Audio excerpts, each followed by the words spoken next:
Но сега, слушай, служителю мой, Якове и Израилю, когато аз избрах. Така казва Господ, който те е направил и те е създал в утробата и ще ти помага. Не бой се, служителю мой Якове, и ти е Соруне, когато аз избрах. Защото ще изливам вода на жадната земя и реки на сухата почва.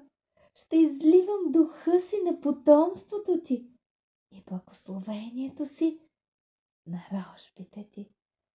И те ще поникнат между тревата, като върби край течащи води. Един ще казва: аз съм Господен. Друг ще се нарича с Якововото име. А трети ще подписва с ръката си, че ще служи на Господа и ще произнася с почит Израилевото име. Така казва Господ, царят на Израил, неговият изкупител, Господ на силите.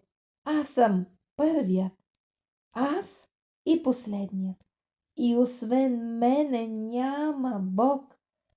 Откак съм настанил древните народи, кой може да прогласи, както аз? Нека възвести това и ми го наложи.